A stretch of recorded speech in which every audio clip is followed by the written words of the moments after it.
నిజామాబాద్ జిల్లాలో భూభారతి చట్టంపై అవగాహన సదస్సు నిర్వహించారు. ఈ కార్యక్రమంలో కలెక్టర్ రాజీవ్ గాంధీ హనుమంత్ పాల్గొన్నారు. భూ సమస్యల శాశ్వత పరిష్కారానికి భూభారతి చట్టం అమల్లోకి తెచ్చామని అన్నారు. గత ప్రభుత్వం తెచ్చిన ధరణి పోర్టల్లో అనేక సమస్యలకు భూభారతిలో పరిష్కారం లభిస్తుందని అన్నారు.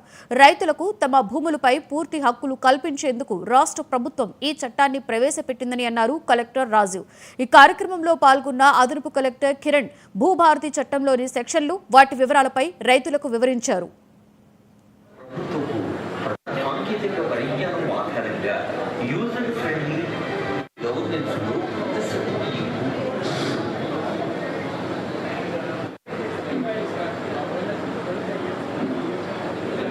మనకి ఇప్పుడు ఏదైతే ఎగ్జిస్టింగ్ చట్టం ఉందో దాన్ని మాడిఫై చేస్తూ మనకి భూభారతి చట్టం అనేది ఈ 2025 జనవరి నెలలో గజెట్ అనేది ఇష్యూ చేయడం జరిగింది.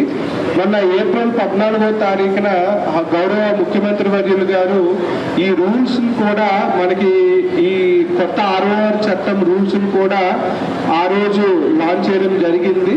సో దానికి సంబంధించిన ముఖ్యమైన అంశాలు ఏదైతే ఎగ్జిస్టింగ్ చట్టానికి ఇప్పటికీ డిఫరెన్సెస్ ఉన్నాయో అవన్నీ ఇంతవరకు మీకు చెప్పారు.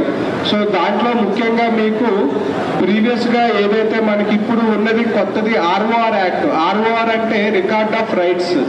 సో రికార్డ్ ఆఫ్ రైట్స్ అంటే ఆ రికార్డులో ఎవరికైతే భూమి ఉంటుందని మెన్షన్ చేస్తారో వాళ్ళకే పట్టా మీద హక్కులు ఉంటాయి, వాళ్ళకే సేల్ చేసుకునే అధికారాలు ఉంటాయి, వాళ్ళకే పట్టా పాస్ పుస్తకం ఇవ్వడం అనేది ఉంటుంది.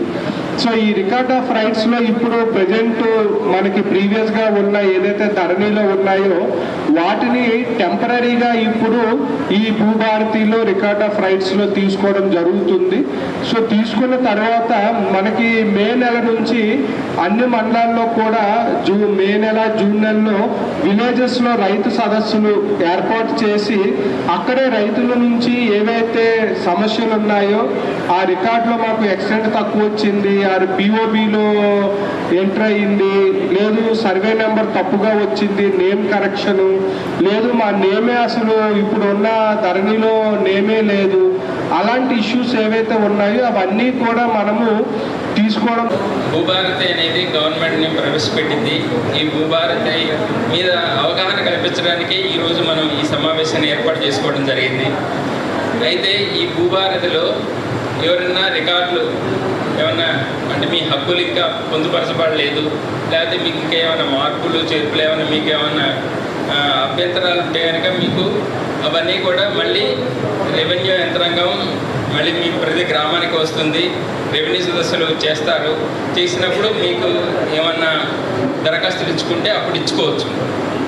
ఇప్పుడు వరకు మీకు ఈ చట్టం మీద అవగాహన కల్పించడం కోసం ఈ సమావేశాలు ఏర్పాటు చేయడం జరిగింది.